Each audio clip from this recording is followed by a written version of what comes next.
Friends, this is a video on a critical work by Virginia Woolf called Modern Fiction. It is an essay. Virginia Woolf lived from 1882 to 1941.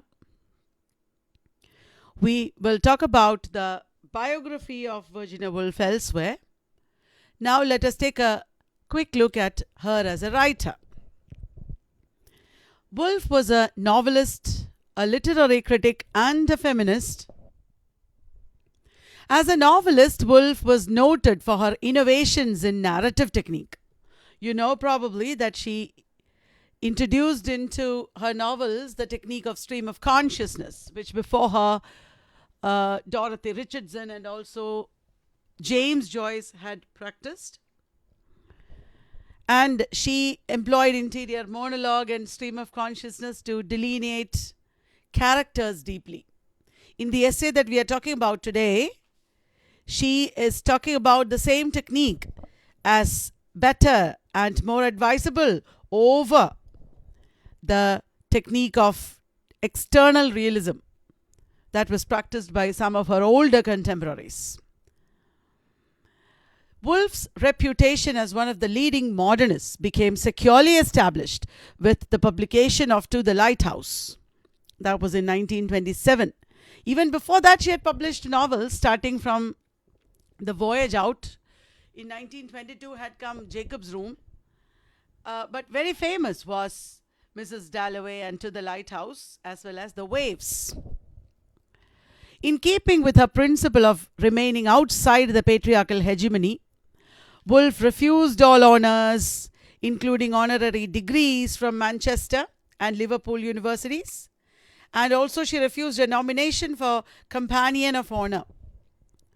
She kept aloof from all these patriarchal honours that she was awarded or offered. As a critic and theorist, Woolf has been considered in relation to her Victorian heritage. Her father was a very major Victorian personality, Leslie Stephen, and she had a Victorian upbringing and a Victorian heritage. But she was also very modern in her sensibilities. So, Woolf, as a critic and theorist, has been considered in relation to her Victorian heritage and to other members of the Bloomsbury Group. The Bloomsbury Group had formed after Virginia Woolf's father died. She, Vanessa Bell, her sister, Vanessa, her brothers Adrian and Toby, they all had started inviting friends over and discussing matters, and afterwards Virginia was married to Leonard Woolf, and he also joined the Bloomsbury Group, and it became a very famous and formidable group in the modernist period who took very leading roles in philosophy, literature, art, etc. Woolf published 2 collections of essays in her lifetime. Spelling mistake. Woolf published 2 collections of essays in her lifetime. The Common Reader and the first series, and the Common Reader second series, as well as 2 feminist works, A Room of One's Own and The 3 Guineas. A Room of One's Own will also be a video as part of Virginia Woolf's video series. Now, Woolf's essays convey theory, literary theory, through rhetorical strategy, and they can be best described as metacritical because they are about criticism, since they examine and comment upon their form, their own thought processes also. So, it is criticism about criticism. The essay is criticism, but the style is metacritical because she comments upon the thought process and the technique of the essays. The style Woolf most frequently employs is dialogic. She writes in a dialogic style, or as Woolf herself once called it, turn and turnabout method. That was what she called her own method. In a dialogic form, it is not a monolithic form. In a dialogic form, she argues and evolves her ideas. This method allows her to be evaluative and to formulate general principles, yet at the same time to undercut her theories with a contradictory impulse or to situate them clearly with regard to her subject position.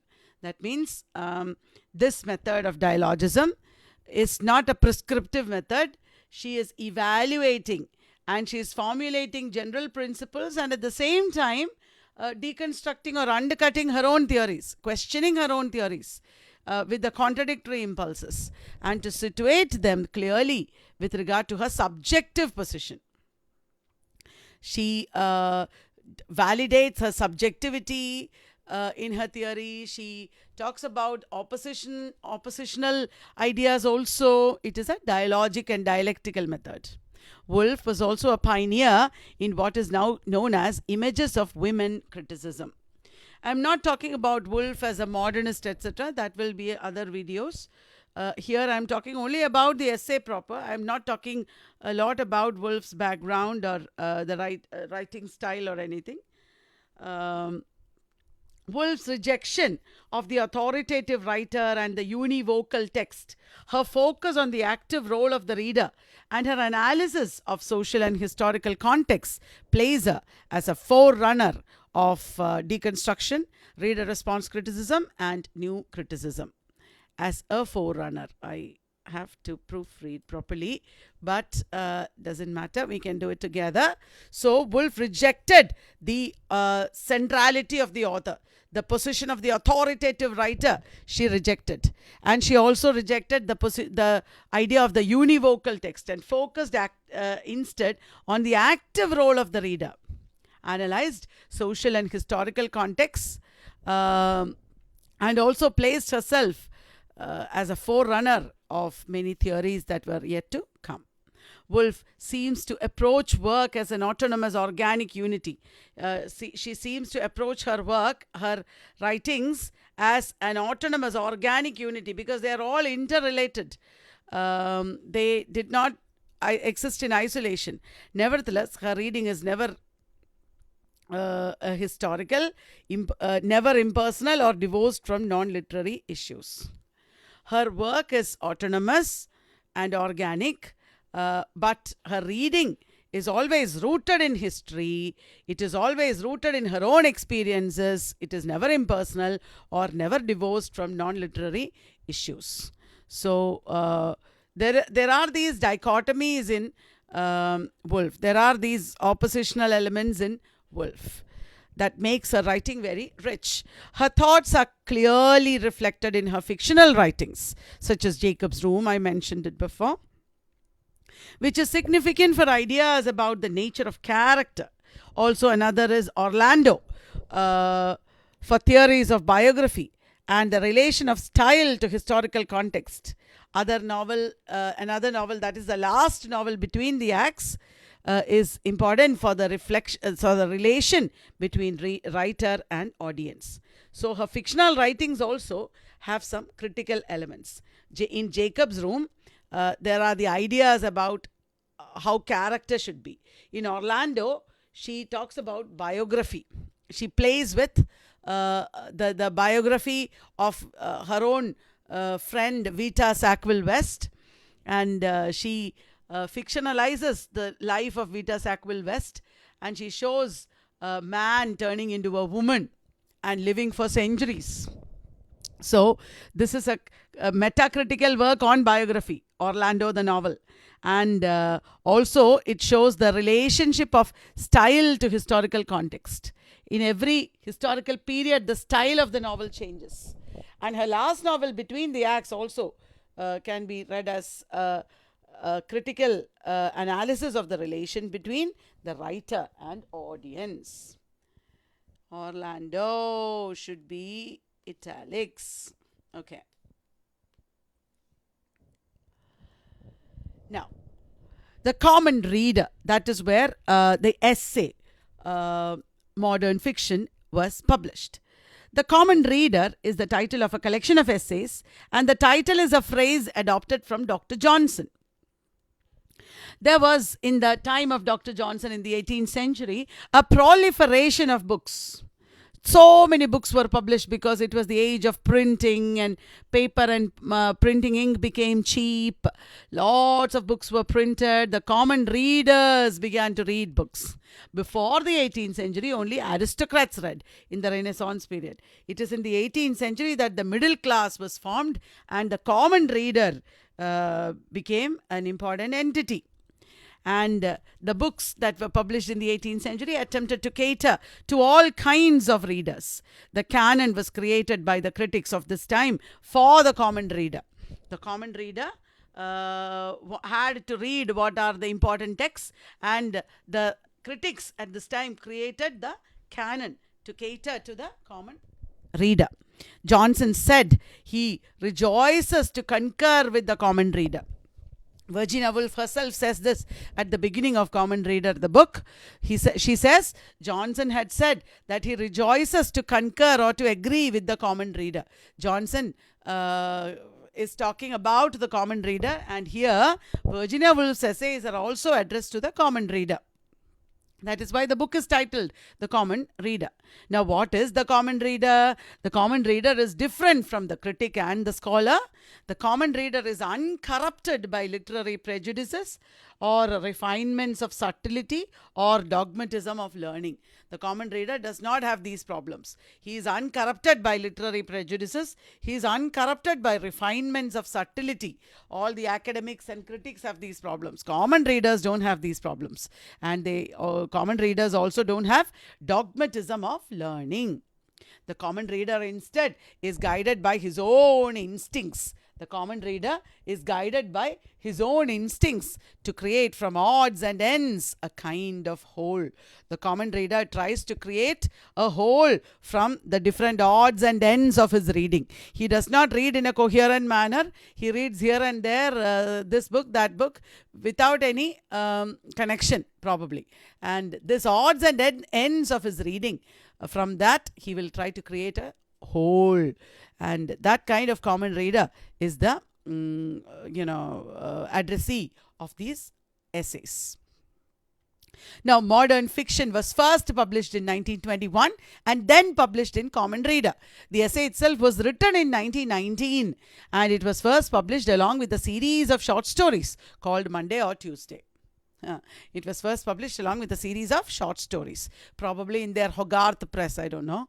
Hogarth Press was the press that Leonard Woolf ran. Modern fiction is the 12th essay in Virginia Woolf's The Common Reader. First series, that is from 1925. The second series came in 1932. And another important essay in this book was How It Strikes a Contemporary. There are many important essays.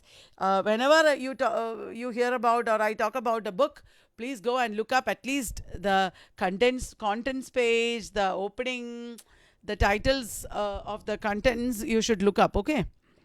Right. The essay, Modern Fiction, provides an analysis of the salient features of English fiction in the early 20th century.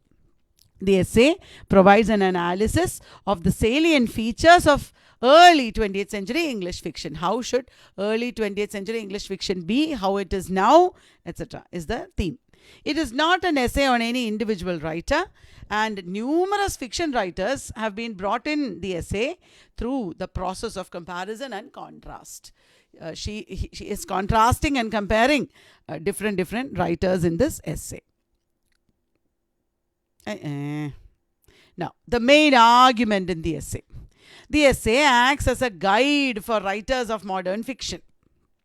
The essay is a guide for writers of modern fiction, and it guides them to write what they feel, not what society or publishers want them to write. When you write according to society or publishers, you are like slaves. You should be free to write what you want, to write what you feel. That is one main argument in the essay.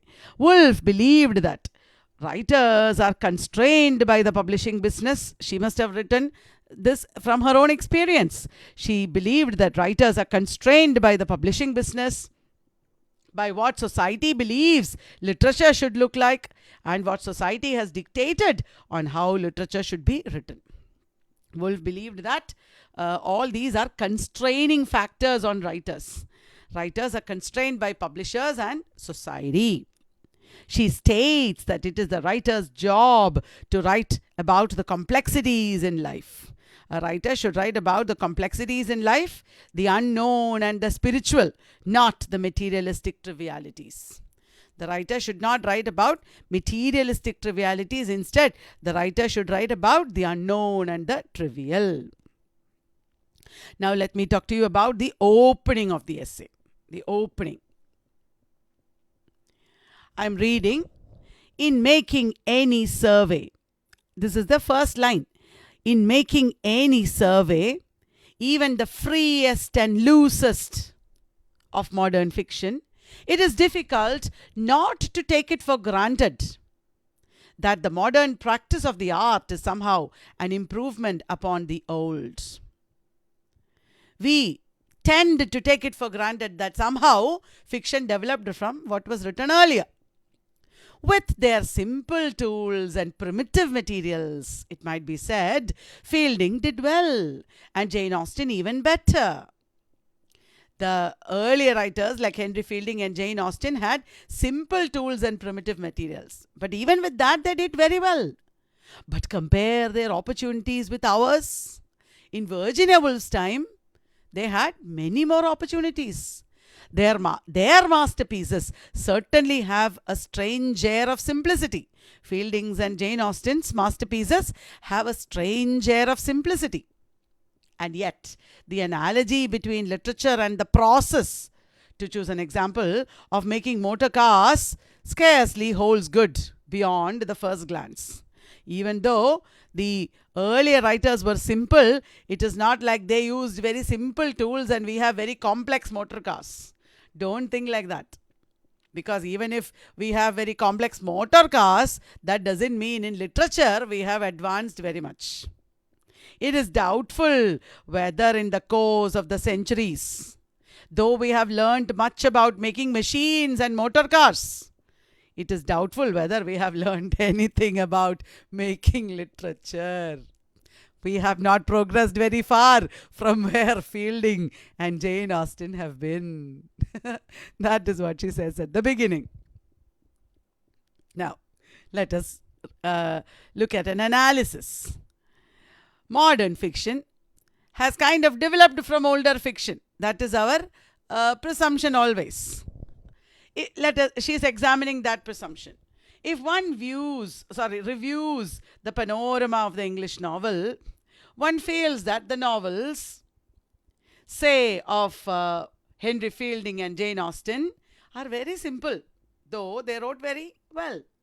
Jane Austen and Henry Fielding wrote very well, but their novels appear very simple. That does not mean that we are any better than them in writing. That does not mean we have travelled very far from them.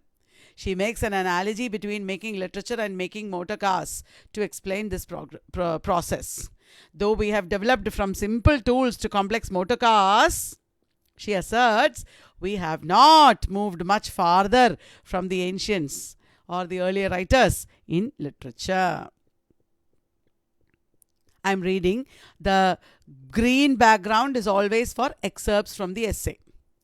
We do not come to write better. We have not in any way written better than the earlier writers. All that we can be said to do is to keep moving. We have not stayed there permanently. We have kept moving, but it doesn't mean we are any better. Now a little in this direction, now a little in that. But with a circular tendency. We are not moving in a linear direction. We are moving like circles. We are coming back to the ancient writers. But with a circular tendency, should the whole course of the track be viewed from a sufficiently lofty pinnacle. If you look at our progress from above, it will seem like we are moving in a circular direction. But are we any above the earlier writers? Can you rightly say that we are above the earlier writers? That is what she comes to next. We are not anywhere above. We are on the same level. Now, modern writers have not moved away from the earlier writers in a linear manner, but rather the movement is circular. We are not above the earlier writers in a higher ground, but we are on the same level as in a plain. She is giving the analogy of a mountain and a plain. We are not in any higher level vantage ground, but we are like in a plain. Hence, it is difficult for us to get a clear view of our own work because we are in the middle of it. We are in the crowd, she says. The past writers, when we look at them, seem happier and more accomplished.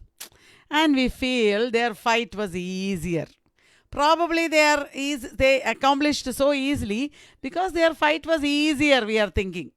But Virginia Woolf is suggesting that it may not be so. Only a historian can really tell us where we stand in the history of fiction.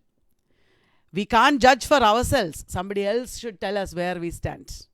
She reminds us. Now I am reading. We only know that certain gratitudes and hostilities inspire us. To some writers or situations, we are indebted, we are grateful. To some others, we are against, we are hostile. So, we only know about our writing fiction, about our modern fiction, that there are certain gratitudes and hostilities that inspire us. That certain paths seem to lead to fertile land. It looks like sometimes we are moving towards fertile land or good writing, and others to the dust and the desert. At other times, it looks like we are moving towards dust and the desert, or bad writing, or oblivion. Dust means oblivion. Desert means where there are no great developments, no ornamentation, nothing deep. And of this, perhaps it may be worthwhile to attempt some account. So she's saying she's going to tell us about these inspirations. That there ends the first stanza. So next we move on to Virginia Woolf's comments on her older contemporaries. Virginia Woolf belonged to the Georgian period. Before the Georgian period, the time of George V, came the Edwardian period. Edwardian period is the time of Edward VII. After Queen Victoria came Edward VII. After that came George V. So, in the early 20th century, from 1901 to 1910, reigned Edward VII, during which time there were Edwardian realists like Rudyard Kipling, Joseph Conrad, H.G. Wells, Arnold Bennett, John Galsworthy, etc. So she's talking about three of them, Wells, Bennett and Galsworthy now. Woolf discusses the fiction of her times. Because Wells, Bennett and Galsworthy are still very relevant and very, very much read and popular at that time. She says she has to divide them, in the novelists of her time, into two categories. She doesn't say that like that. It emerges that she divides them into materialists. Wells, Bennett and Galsworthy are materialists, and her own people, the Georgians, are spiritualists. Virginia Woolf and the Georgians, like James Joyce, are spiritualists, while the earlier writers are materialists. What is the meaning of that? We'll come to that presently. According to her, the earlier Edwardians, that is H.G. Wells, Arnold Bennett, John Galsworthy, they belong to the first category of the materialists. Even though these writers propound new ideas, these writers are actually good writers. They propound new ideas and open out new vistas to the human mind. They still follow the Victorian tradition as far as the technique of the novel is concerned. These writers still are very old-fashioned. They follow the Victorian tradition as far as the technique of the novel is concerned. But the Georgians are different. They are spiritualists. They employ new techniques to map the human mind. While the Edwardians, like Wells, Conrad and Galsworthy, they do not look at the human mind at all. We'll come to that. While defining the term materialists, Woolf states that these writers, as well as their writing, is stuffed with unimportant, trivial things. They talk too much about the surroundings, external factors, infrastructure, the things that are outside character. They give too much on form, the plot and traditional Aristotelian form. Woolf criticizes all that. She criticizes the Edwardians, the earlier writers, with their with what is my problem? That doesn't really look good. You should never make mistakes. It's very ugly. Woolf criticizes the Edwardians for their preoccupation with predictable and plausible plots. Woolf criticizes the Edwardians for their preoccupation with predictable plots, plausible plots, and their interest in describing the exterior details, such as the clothes a character wears, the furniture in a room, when what Woolf, as a reader, really wants to know is what is going on in the heads of the characters. What Woolf wants to know is what is going on in the heads of the characters. Right. So, once again, without mistakes, Woolf criticizes them for their she criticizes the Edwardians, Wells, Bennett and Galsworthy. Even Conrad, but she appreciates Conrad. Conrad is also Edwardian. She criticizes Wells, Bennett and Galsworthy for their preoccupation with predictable and plausible plots, their interest in describing the exterior details such as the clothes a character wears, the furniture in a room, when what Woolf, as a reader, really wants to know is what is going on in the heads of their characters. Woolf, while criticizing the three, makes a pivotal point of criticism on the traditional method of novel writing of the Fielding types. People who followed Fielding wrote in a particular style. And Woolf is criticizing that kind of traditional writing in general, even though she is talking about these three writers, Wells, Bennett and Galsworthy. She is actually criticizing the whole lot of writers who followed Henry Fielding. Woolf, while criticizing these three, makes a pivotal point of criticism on the traditional method of novel writing of the Fielding types. Did you understand? She is not just criticizing these three writers, she is criticizing a type of the novel from which the Georgians have departed. So, with the past writers, now I am reading from the text itself. I am not reading from, I am analyzing the text closely now. Till now, I was just talking to you about the general points. Now, with the past writers, we have no quarrel, she says. That means the classics like Fielding and Jane Austen. There is no quarrel with those writers. But with the older contemporaries like Wells, Bennett and Galsworthy, we have a quarrel. Their works are living, breathing and hence imperfect. There is a lot of external life in them. But the imperfection is that there is no inner life in them. Their works are living and breathing and hence imperfect. Because life is imperfect. And she says, but we admire Hardy and Conrad. Hardy and Conrad are also Edwardian writers. Hardy died in the Edwardian period, in the Georgian period actually. We admire Hardy and Conrad and less so William Henry Hudson. William Henry Hudson was a critic as well as a novelist. Green Mansions, etc. she mentions Hudson's novels. We admire Hardy, Conrad and less so Hudson. Wells, Bennett and Galsworthy gave us, what is their problem? They gave us hopes of what they could have done. But they did not do it. So they disappointed us. In what they did, they were actually better than us. In what the Edwardians did, that means describe external realism. In what the Edwardians did, they did better than the Georgians. But we, the Georgians, would not want to do what they did. We, the Georgians, will not want to describe external realism like they described. We will want only to describe inner life of characters, internal realism. So, actually, Edwardians are good writers. In describing external details, they are very good writers. But the problem is, we Georgians do not want to do what they did. Is that clear? Now, They wrote a lot. There is a lot of volume that they wrote. Their work is large in volume. And we cannot sum up our complaints about them in one phrase. It is not easy because there are three of them and they wrote too much. And how can Woolf in one phrase sum up all the complaints that she has about them? But if at all their her grievances should be summed up in one word, well, she will say this, that they were materialists.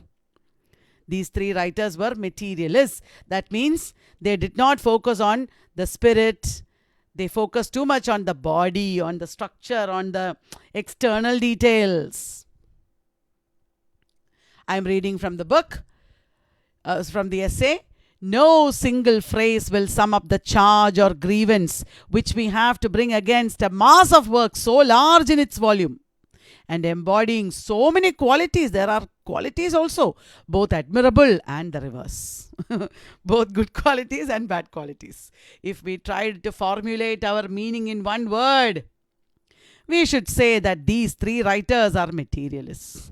It is because they are concerned not with the spirit but with the body that they have disappointed us and left us with the feeling that the sooner English fiction turns its back upon them, as politely as may be, and marches, if only to the desert, the better for its soul. What is she saying? She's saying these writers were concerned not with the spirit but only with the body.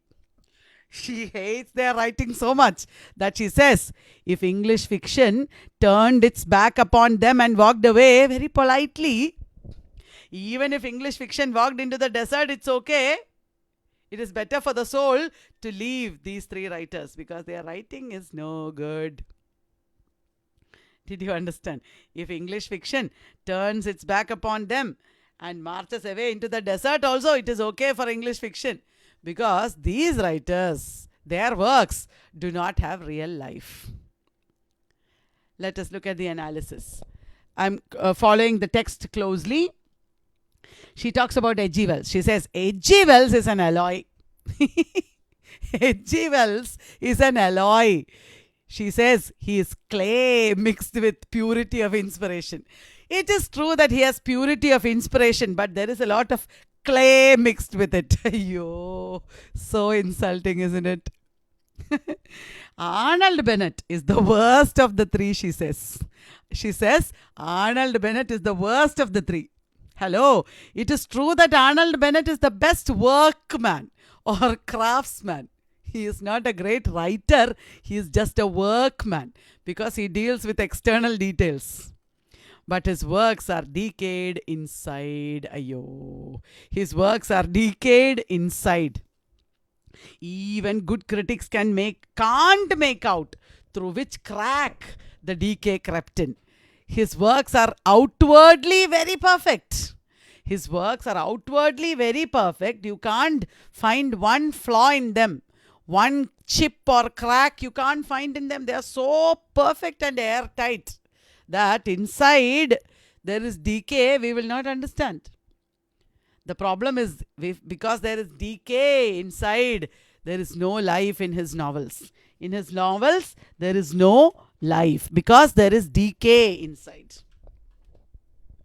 So, she is wondering how this decay crept in because there is no chip or crack that is discernible anywhere in his novels. They are technically perfect. That is why he is called a good craftsman or a workman, because his novels, Arnold Bennett's novels, are technically perfect.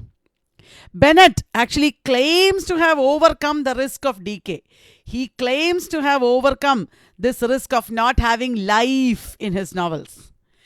You know what he did? He created characters that are full of life. He created characters who live abundantly, even unexpectedly. But Virginia Woolf says, even though there is a lot of external things happening in their lives are shallow and materialistic. Their lives are shallow and materialistic. There is nothing inside. no spirit, no imagination inside. Beckett's conception of life is actually meaningless. Beckett's conception of life is very shallow, materialistic, meaningless, because he talks mostly about traveling in first class carriages, railway carriages, or going to the very best hotel in Brighton, etc. Very superficial, very meaningless, very materialistic. Arnold Bennett. Now, his characters live abundantly, even unexpectedly, but it remains to ask, how do they live and what do they live for?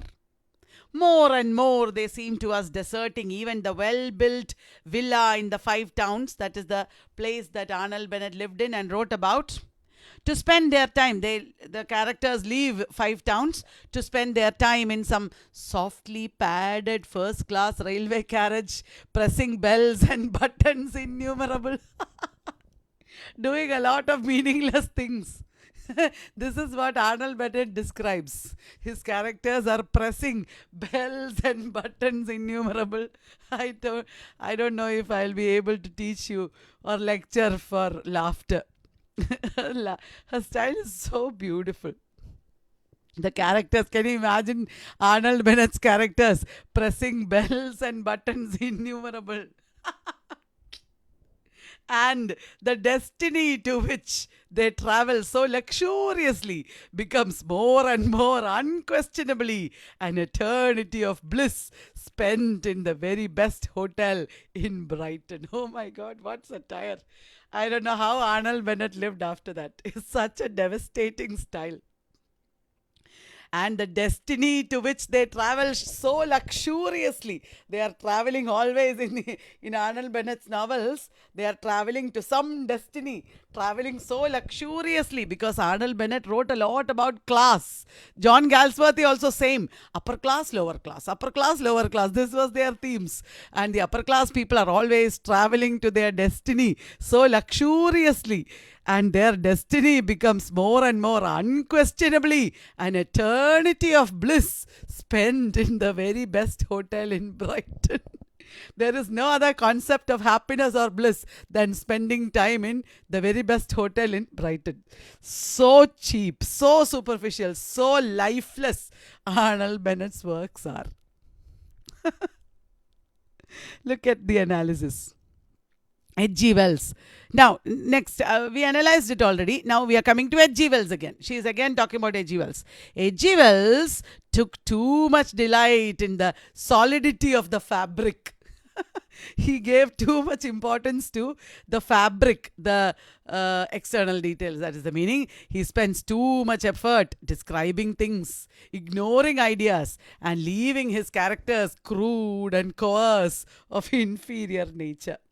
He spent unnecessary time, our H.G. Wells, describing too many unnecessary details, and his characters are unformed, they are incomplete, they are crude, coarse, inferior. H.G. Wells accomplished things that a government official could have accomplished.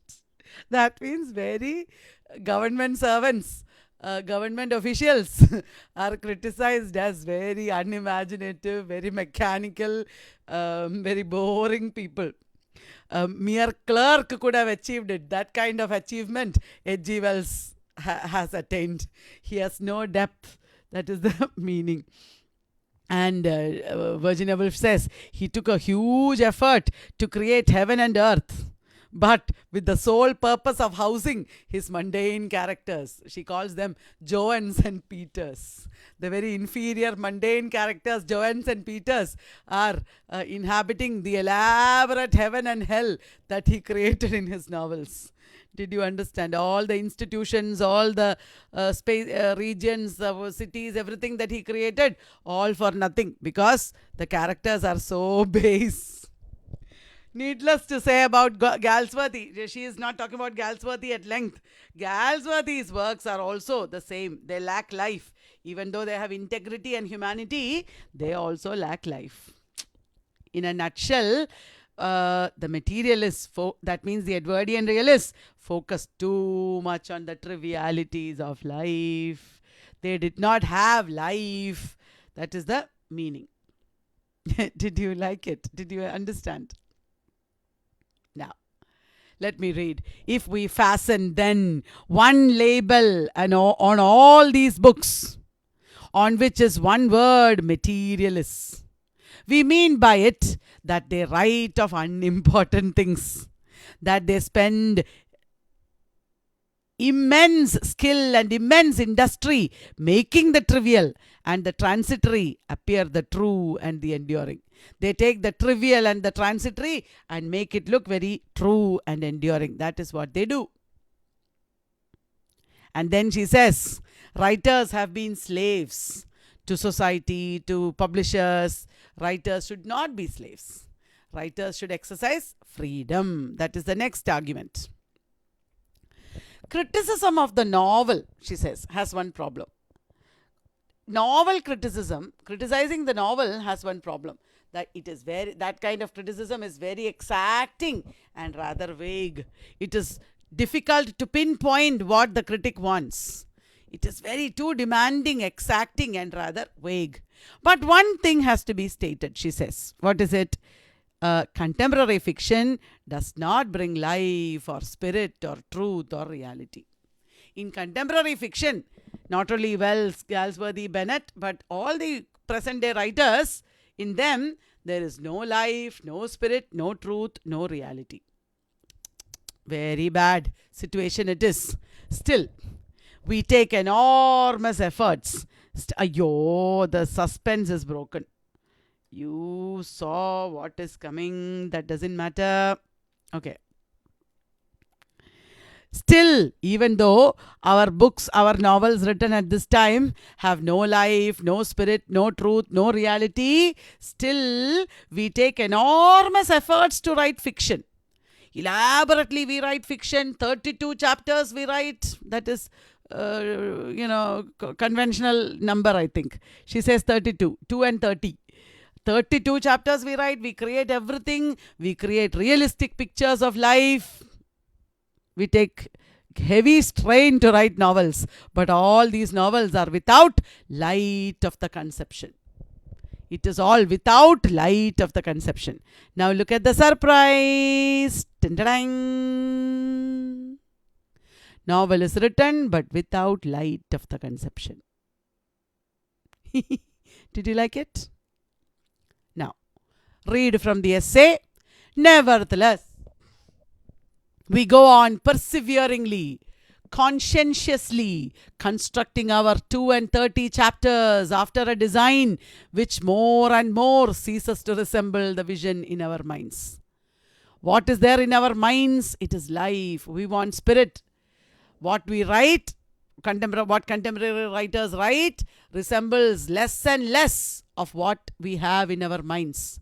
So much of the enormous labor of proving the solidity, the likeness to life. We take so much effort, so much labor to prove likeness to life, to create realism of the story is not merely labor thrown away, but labor misplaced to the extent of obscuring and blotting out the light of the conception. Oh, when we write novels like that, we go to the extent of obscuring or blotting out the light of the conception. There is no light, no life in our writing. It is completely blotted out. It seems the writer is forced by some tyrant. Then Virginia Woolf is going on to argue that it seems the writer is forced by some tyrant to make a plot. The writer is forced by somebody. Make a plot. Write comedy, write tragedy, create a love interest, create probability. Like that, the writer is forced to do all these things. Painstakingly, he is creating all this in his fiction. All these conventional elements he is creating in his fiction. As if some tyrant, some society, some publisher, some tyrant is forcing the writer to write like that. It seems like these conventions will naturally bring life to his characters. It is not ill, but will. It seems like if you follow these conventions of novel writing, it will naturally bring life to his characters. Somehow, characters will naturally have life. That is what we think. Still, the questions remain. Even if we take so much pain to write, what questions remain? Is life like this? Must novels be like this? Is this what novels should be like? Is this what life is like? Look at how people are writing. People are writing mechanically, creating all the conventions mechanically. At the end, we have one structure called novel, but inside there is nothing, no life. Look at how people write. 10 things every novel needs. These are the conventions that people meticulously follow. Ting ting. The writer is going to write. Okay, suspense is over. Now let me write will. It is because of the autocorrect in my laptop. I will type and it will automatically correct. Oh. 10 things every novel needs. So mechanical. Now, let me read from the essay. The writer seems constrained not by his own free will, but by some powerful and unscrupulous tyrant who has him in thrall. The tyrant is keeping the writer at gunpoint, in thrall, to provide a plot, to provide comedy, tragedy, love interest, and an air of probability. So many conventions are thrust upon the novel forcibly, embalming the whole so impeccable that if all his figures were to come to life, they would find themselves dressed down to the last button of their coats in the fashion of the hour. If all the conventions are followed, it will reflect the fashion of the hour. The tyrant it becomes the fashion of the society. Some novel becomes the fashion. In horror novels become fashion at one time. Didactic novels become fashion at another time. Some fantasy novels become fashion at yet another time. And all the conventions of fantasy novels are meticulously followed to suit the conventions of the time. The tyrant is obeyed. The novel is done to a turn. But sometimes, more and more often as time goes by, we suspect a momentary doubt, a spasm of rebellion as the pages fill themselves in the customary way. The readers will start rebelling when they find that the pages are full of such conventions. Is life really like this? The readers will start rebelling and thinking, must novels be like this? Is there no other way novels can be written? For example, take TV serials. All TV serials, same formula, no imagination, no originality, everybody having the same formula. When we watch TV serial after TV serial, we start thinking, is it really true? Does this reflect real life? We start thinking, right? Like that. Now, Wolf says, look inside. Look inside life. Look inside your mind. You will know that this following convention is not life. This is not life. An ordinary mind on an ordinary day. That is what you should depict. That's a very famous phrase. An ordinary mind on an ordinary day gets myriad impressions. What did I do? I have repeated it twice. An ordinary mind on an ordinary day. That is what the writer should write. And what are the myriad impressions in an ordinary mind on an ordinary day? Think of Mrs. Dalloway. Mrs. Dalloway is an ordinary mind on an ordinary day. What does she write there? Myriad impressions. What are they? Trivial, fantastic, evanescent, or engraved with the sharpness of steel. Quotation from the essay itself. If the writer is free, he can write about life without plot and other conventions. If the writer is free in the mind, if the writer is no longer a slave to the tyrant, then he can write about life without all the conventions like plots. Life is not about a series of gig lamps symmetrically arranged. It is not about mechanical arrangement. It is not about things. It is about experience or spirit. Life is about experience. Life is about spirit. Look at the quotation. Life is a luminous halo, a semi-transparent envelope surrounding us from the beginning of consciousness. to the end. Wow. That is the quotation from the essay. Life is a luminous halo, a semi-transparent envelope surrounding us from the beginning of consciousness to the end. Let me read from the essay. If a writer were a free man and not a slave, if he could write what he chose, not what he must, if he could base his work upon his own feeling and not upon convention, there would be no plot, no comedy, no tragedy, no love interest or catastrophe in the accepted style. All these accepted styles will disappear if writers write in whatever way they want, and perhaps not a single button sewn on as the Bond Street tailors would have it. Button means rigidity, concrete, convention, monolithic. And if writers were writing in the way they wanted, there will be no straight jacketing, no button sewn on. The proper stuff of fiction is a little other than custom would have us believe it. She is speaking with understatement. The proper stuff of fiction is a little other than custom would have us believe it. Custom or convention makes us believe that fiction is this. But real stuff of fiction is a little different. It is not the same as what convention would make us believe. Satire. Then she talks about another contemporary, another Georgian writer, who is none other than James Joyce. Tan-da-dang. Virginia Woolf says there are many young writers like James Joyce at this time who are writing in a different way, different from the older writers. Woolf believes that the reality of life is missing in the traditional method of novel writing, followed by the Edwardians and before them. People before them also wrote in the traditional method. Woolf believes that the reality of life is missing from them. And this is true in the entire school of fiction which is dominant in the early 20th century. In the entire school of fiction, this is true that life is missing from it. Woolf and the Georgians, who are writers of the new school, wanted to probe beneath the surface of society. Woolf and the Georgians wanted to write in a different style. They wanted to probe beneath the surface. They wanted to probe beneath the surface.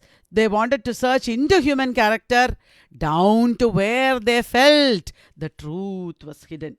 They wanted to uncover the truth, the Georgians. Woolf's contemporaries like James Joyce. They wanted to see what is underneath, the real thing. Thus, the emergence of the new conception of the novel happened in the works of James Joyce, etc. The emergence of the new conception of the novel happened in Virginia Woolf's novels also. This emergence was really due to the desire to cast off what is merely an appearance. What is merely an appearance they are casting off, and to find underneath the reality that has been hidden. Whatever is the reality that has been hidden is what they are uncovering beyond the appearance. According to Woolf, traditionalists suffer from the tyranny of custom and convention. Traditionalists are the Edwardians. They suffer, and the previous writers, they suffer from the tyranny of custom and convention, which Georgians have broken free from. I am reading from the essay. It is at any rate in some such fashion as this that we seek to define the quality which distinguishes the work of several young writers, among whom Mr. James Joyce is the most notable, from that of their predecessors. The work of younger writers like James Joyce is different from that of their predecessors. They attempt to come closer to life. Writers like James Joyce attempt to come closer to life and to preserve more sincerely and exactly what interests and moves them. Whatever interests them, whatever moves them, they write in a very sincere manner, exact manner. in stream of consciousness, etc. Even if to do so, they must discard most of the conventions which are commonly observed by the novelist. A novelist usually follows a lot of conventions. Remember, 10 things that novelists should follow. Those conventions should be discarded. Even if they have to discard those conventions, it's okay. Novelists like James Joyce discard the conventions and write in an original style. Did you understand? Now, young writers like James Joyce have come closer to life by discarding conventions and following what? Following the human mind. The traditional photographic realism with its methods of description, analysis, exposition, etc. are disregarded. Also rejected are the fixed structures of narrative. What are people like James Joyce rejecting? They are rejecting traditional photographic realism with the methods of description, analysis, exposition. They are also rejecting the fixed structures of narrative, such as linearity and materiality. All these are to be done away with. Life is not in the big things, but in the small things. Life is not about the big things, but the small things. I guess that is why Arundhati Roy wrote God of Small Things. We can surmise Joyce's theory from the portrait of the artist as a young man and from the fragments of Ulysses which are being published in Little Review at that time. When Virginia Woolf is writing this essay, at that time, Ulysses is being published, and 1919, remember, 1918 it started publication. And she is assured that from the fragments that are being published, it can be said that James is sincere and spiritual. Joyce disregards, not James, I mean Joyce. Joyce is sincere and spiritual. And James Joyce disregards coherence. What is coherence? Coherence is that which traditionally supported the reader's imagination. Reader's imagination was traditionally supported by coherence. And James Joyce completely disregards coherence. There is no coherence in his novels. Did you understand? Now, Woolf comments, in contrast with those whom we have called materialists, Mr. Joyce is spiritual. The externals of personality, the habits, manners, physical appearance, etc. are altogether discarded. Ayyo, sorry about the mistakes. The externals of personality, the habits, manners, physical appearance, etc. are altogether discarded, as it seems impossible to give a psychologically true account of character by such means. Hey, James Joyce and others, Georgians are disregarding all these things. They are discarding externals of personality because inner personality or psychological account of character cannot be done through such means. Joyce, in his novel, loses himself into the complexities and subtleties of inner life. Joyce, in his novel, loses himself in his novels, because she is talking about Ulysses. In his novel Ulysses, Joyce loses himself into the complexities and subtleties of inner life. His actions are mapped from within, thereby minimizing the role of omniscient narrator. The actions of the characters are all happening inside, not outside action, but inside action, thereby minimizing the role of the omniscient narrator. The omniscient narrator, who understands everything, who knows everybody's mind, does not intrude in Joyce, because the actions are all inside. Woolf is all praise for one particular scene from Ulysses, that is the scene in the cemetery. The scene with all its brilliancy, I'm quoting from the book, from the essay, the scene with all its brilliancy, its incoherence, its sudden lightning flashes of significance, undoubtedly comes close to the quick of the mind, that on a first reading at any rate, it is difficult not to acclaim it as a masterpiece. The scene is brilliant. It is incoherent. It has sudden lightning flashes of significance, like epiphany. Undoubtedly, it is a masterpiece, she says. Despite great originality, however, Joyce's work fails to compare with high examples like Conrad's Youth or Hardy's Mayor of Casterbridge. She gives these examples. These high examples are above Joyce's style. She is praising Joyce, but not completely. She says it is because Joyce's work fails because of the comparative poverty of the writer's mind. In Joyce's Ulysses, there is a comparative poverty of the writer's mind. However, reflecting on Joyce's method, she asserts, any method is right. She thinks about Joyce's methods and then she says, any method is right. Every method is right. That expresses what we wish to express. Whatever we want to say, you can express in any method. If we are writers, that brings us closer to the novelist's intention. If we are readers, if we are writers, any method that will help us express what we want to express is okay. If we are readers, any method that brings us closer to the novelist's intention is okay. She does not believe in death of the author. She still believes in intentional fallacy. Joyce's method has the merit of bringing us closer to life itself. I think I'm repeating that idea. But a reading of Ulysses suggests that much of life is excluded or ignored in the novel. Ulysses excludes much of life. Everything in life is not included in Ulysses. It is not the case with some other masterpieces. Virginia Woolf is pointing out that in masterpieces like Tristram Shandy by Lawrence Sterne or Pendennis by Thackeray, other aspects of life are also depicted. Not only some aspects of the inner life of characters, but other aspects of life are also depicted very brilliantly in Tristram Shandy and Thackeray's Pendennis. Whereas in Ulysses, much of life is excluded or ignored.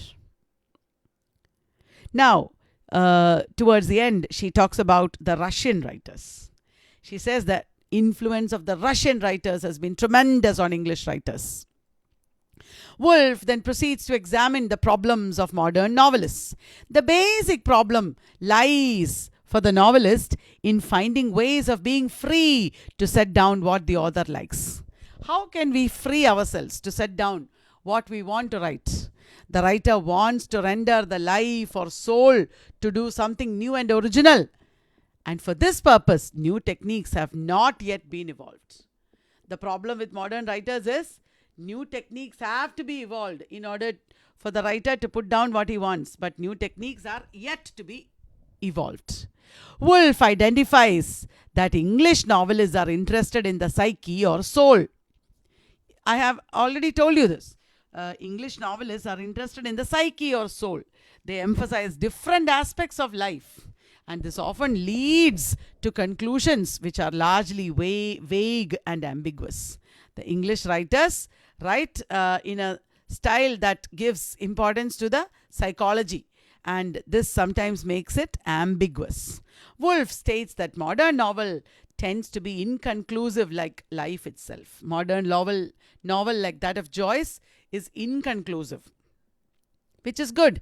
In this respect, the modern English novel is comparable to the modern Russian novelists. The modern Russian novelists, modern means in the 19th century, at that time they were writing. The modern Russian novelists like Chekhov are far ahead of their British counterparts.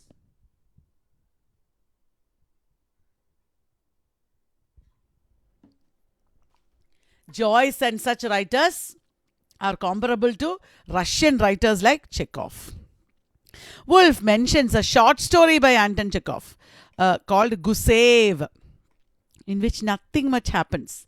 In that story, nothing much happens. The story is based on mood and character rather than action or plot. Such a story points a way forward for Woolf and other Georgian writers. Such a story like Gusev, in which nothing much happens, is like a model for Woolf and other Georgian writers. That is more modern and progressive than the materialist Edwardians. Gusev by Anton Chekhov is more modern and progressive than the materialist Edwardians and their works. Woolf here observes a key point from Russian literature, where particularly Chekhov is worth mentioning, of exploring the world of mind as well as the world of heart. That is what Chekhov does. The Russians explore the world of the mind as well as that of heart. Modern English fiction is influenced largely by Russian literature, because Russian literature has spiritualism, saintliness, and inconclusiveness. That means Russian literature does not try to solve every question. Many questions are unanswered. Russian literature is saintly also, she says. Why does she say saintly? Because it has a natural reverence for human spirit. And also, Russian literature is saintly because it has sympathy and love for human beings like saints. It has spiritual goals. And when we read Russian literature, we are confounded by our own triviality, she says. Our own triviality we become ashamed of when we read Russian literature. Modern English fiction is influenced definitely by Russian literature. Its spiritualism, saintliness, and inconclusiveness. Now I am reading from the essay. It is the saint in them which confounds us with a feeling of our own irreligious triviality and turns so many of our famous novels to tinsel and trickery. They are right, perhaps. Unquestionably, they see further than we do, and without our gross impediments of vision. The Russians do not have the gross impediments of our vision. The voice of protest is the voice of another and an ancient civilization which seems to have bred in us the instinct to enjoy and fight rather than to suffer and understand. She says, in us there is a voice of protest. In the English writers, perhaps there is something more, the voice of protest, the instinct to fight rather than suffer and understand. It is something that we have got from ancient times. Towards the end of the essay, Woolf strikes a note of caution and says that such comparisons between two entirely different types of fictions should be made with care. When we compare Russians and English writers, we should compare with care. The conclusions drawn are worthwhile only if they make us aware of the infinite possibilities of the art of the novel. The art of the novel has infinite possibilities. Our comparisons should make us aware of the infinite possibilities of the novel. It should open to us the world of the novel. She points out that there are ample possibilities of the art and there is no limit to the horizon. The novel has immense possibilities. What do you mean by that? In English fiction, there is no limitation on the method. Fiction from Sterne to Meredith show their love for comedy, earthly beauties, intellect, body, shows it should be. Nothing is forbidden in English fiction except falsity and pretense. English fiction has tremendous range because it can be written in a variety of methods and styles, variety of themes. Nothing is forbidden in English fiction. Only things that are forbidden are falsity and pretense. That is forbidden. Everything else is acceptable. And at the end of the essay, this is not the end of the lecture, at the end of the essay, Woolf concludes like this: the proper stuff of fiction does not exist. Everything is the proper stuff of fiction. Every feeling, every thought, every quality of brain and spirit is drawn upon. No perception comes amiss. And if we can imagine the art of fiction come alive, standing in our midst, if the art of fiction is like a woman, if she takes personal form and she comes and stands in our middle, she would undoubtedly bid us break her and bully her, as well as honor and love her. That means we can be free with her. We can treat her as our equal. We can treat her as a friend. We can not only criticize her, break her, bully her, but also honor and love her. Because when we are free like that, it means freedom. When we are free like that, then her youth is renewed and her sovereignty assured. Otherwise, she will grow old. Woolf advocates freedom as most important in the relationship between author and reader with fiction.